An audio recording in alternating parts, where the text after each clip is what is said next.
G'day folks, it's Phil from 15 Minute Guitar Practice. Today we're going to talk about the thing they never told you about bends. Now, I figured this out a long time ago and I thought everybody knew because I thought everybody did. But turns out, speaking to students and other guitar players, this is something that they just kind of never thought about. So hopefully I'm going to help you improve your bends with this additional piece of information to help you get your bends accurate.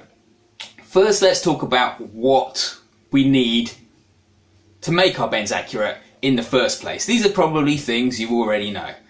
Really, it comes down to two things, knowing two things. Firstly is knowing the pitch you're aiming for, okay? And you use your ears to know that if you are heading for this pitch here, and you're going to do a tone bend being 2 frets, you want to play that note first and then bend up to it.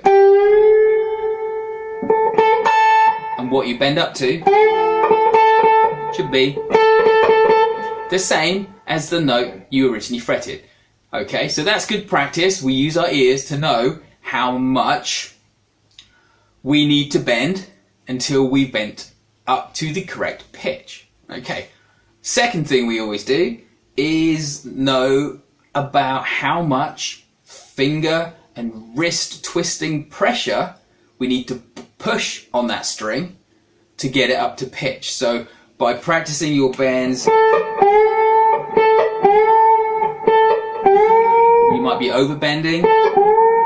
You can hear that and you can also feel that because you are pushing too hard and the string is moving out of pitch. Okay, so that's the second thing. We always try and get to understand how much pressure we need to put on the string when we bend it. Okay, and that only comes by doing it enough times and getting it wrong enough times and tweaking it and eventually finding the right amount of push and twist. Bending is not really push up with the fingers, it's more of a twist with the wrist, you know, kind of fingers are here and then we're twisting, okay? If you're bending like that, that's probably not the best way to be doing it, okay? You can do a combination of both, but ultimately you really want to make it just a twist of the wrist. So those are probably things you already know. We're using our ears to understand when we've arrived at the correct pitch, and we're using our fingers and wrists to feel when we've put on enough pressure. But here's the third thing, and that is there's a visual element, okay? If you look down on your fretboard and you make a bend, let's say we do a bend here, we're going to bend to this pitch, and I'm going to bend here.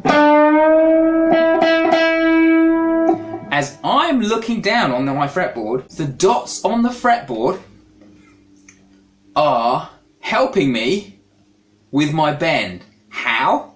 Well, at a certain point, and it does differ which point on the fretboard that is, but at a certain point, the string I bend is going to be at a certain distance in relation to those dots. So for example, this note here, when I'm bending it up, I'm looking down to the dot at the 9th fret here, and from my point of view,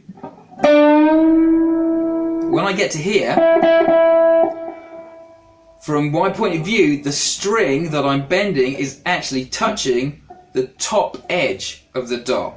Now, let's do a close-up. So from my point of view, you can see that the bent string is actually touching the top edge of that dot. So I'm using my dot markers as a visual reference point for my bent string to know when it's in the right spot. Now sometimes the bent string might be touching the top of the dot inlay, it might be touching the bottom of the dot inlay, sometimes it's in the center of the dot inlay. And whichever dot you're looking at, it does change. You know, obviously it's not going to be aligned with all the dots, but you very quickly get to notice which ones are where. And so it's just a great additional cue for you when you're working on your bends. This is a kind of a bridging technique. This is not something I recommend you to be doing when you're playing live or when you've been playing 15 years. Because what it does do is give you a reliance on basically being like this for the whole of your performance. And that's not very giving to the people watching you. But it's just something that's really helping my students right now, and something that in the books they've read and the other people they've been taught by and videos they've watched, etc., etc.